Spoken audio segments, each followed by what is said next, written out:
All right, now you take the white, work it well into the brush. See how nice I'm working that in? It's not real thick, but it's thick enough to give it a good coverage. Then we wipe it out. Now this is where you get a little scary. Now if you want to put a very light sketch like I had before with this, you can do it. Boy, it has to be very light. Now folks, please, whatever you do, you got to have a perfect arch. You cannot have a flat rainbow. So this is where you have to kind of practice. And that's why we go in like this with a very dry brush. And you underpaint first with a very dry sort of a haze. Now you can see it starting to appear already.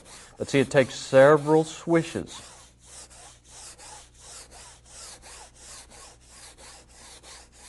See how it's starting to appear? Okay, this is the underpainting for your rainbow. Always start with a white haze and a nice arch. Build your arch, gradually working your way out towards the edges. You don't want any hard lines. Now you're going to make this bigger than the rainbow. In other words, you're going to make it wider than the rainbow. Now, I'm not saying that an arch, everyone's different. I'll give you an example. See, this one's fairly straight. If you could see the whole thing, it would arch and come all the way over. Here you have a real low, not a real deep arch, okay? That's because we're up high.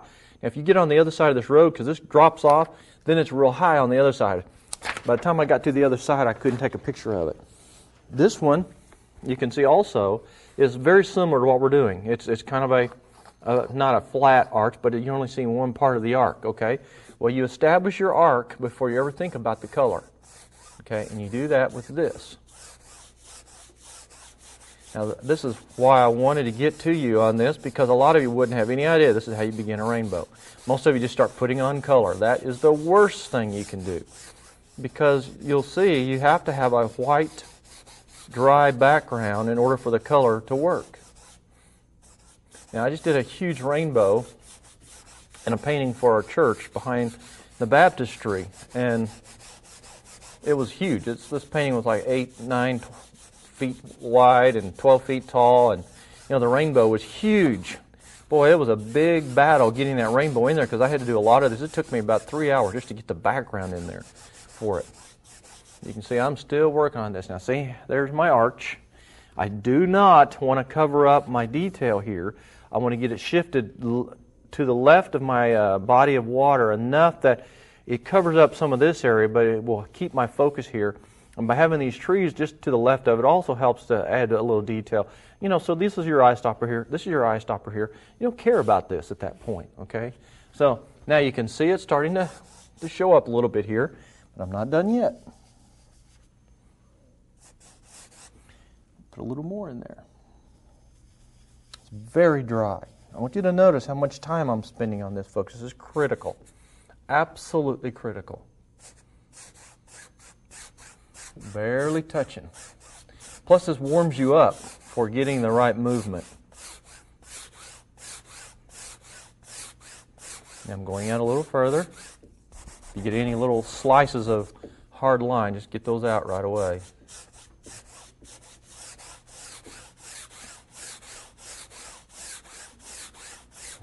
Okay, now we're getting ready.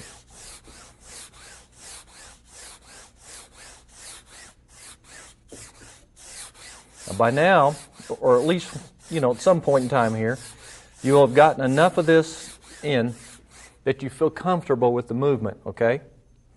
Now notice the rainbow here. Let me find this one. This is the one I took. Whenever I can, I like to use photographs or reference material that I particularly took. And then I can use other things out of magazines as sort of helpers. But the top color is red. Then we go to yellow and blue. Those are the three primary colors, red, yellow, and blue. Well, obviously, when those two colors overlap and react to each other, you create intermediate colors. You can have red. Then when you put the yellow, you're going to create an orange. Then when you put the blue down there, you're going to overlap and create a green. And then at the bottom, you normally have a little purplish tone. Now, I tell you folks, everyone does it differently, okay, and that's fine with me. The main thing is just to start with the primary color, red, yellow, and blue, and just see how it falls into place.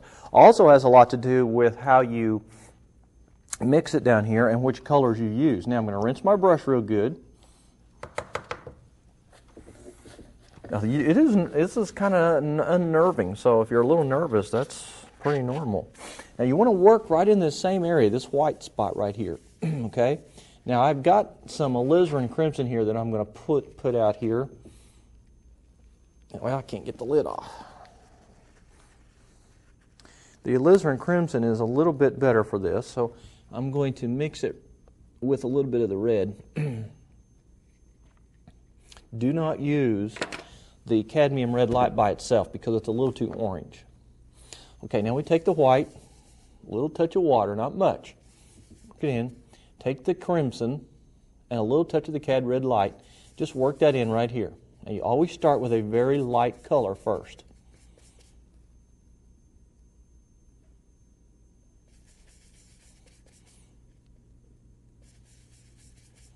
Okay, you work that into your brush. The key is to work it all the colors in good. Now, are you ready? Now you don't have room to make any mistakes here, so you have to be fairly accurate with this. Now you come across like this, and you just barely touch it. Notice the color beginning to appear.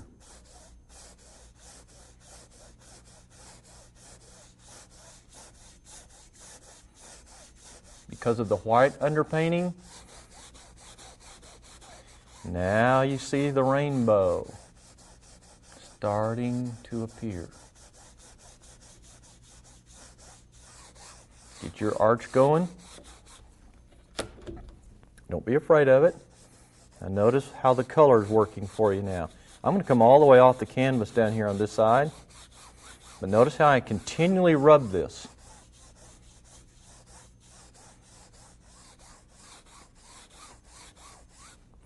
Already, that's starting to look just like a rainbow. Isn't that beautiful? And we're just getting started. It's got to be transparent. That's why we have the little mist on each side of it. It helps to create that sort of mystical glow. And then you just kind of blend it out.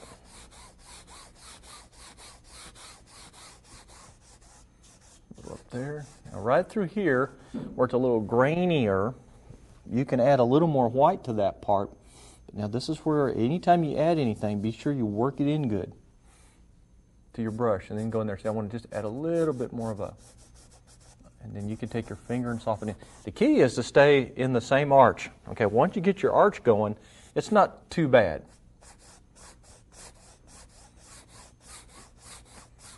You notice how many times I'm going over this. You can't just go over it one time, folks. The key here is to really go and try to stay in the full arch.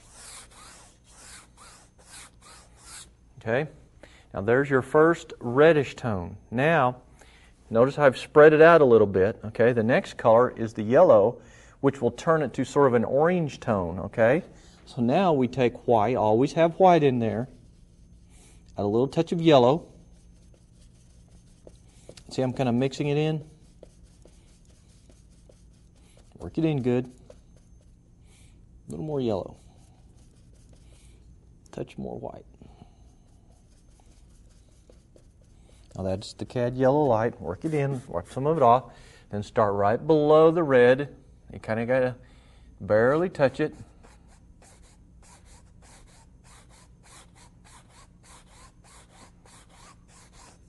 Take your finger and soften if you get any areas that you're not happy with. Now try to stay right underneath it.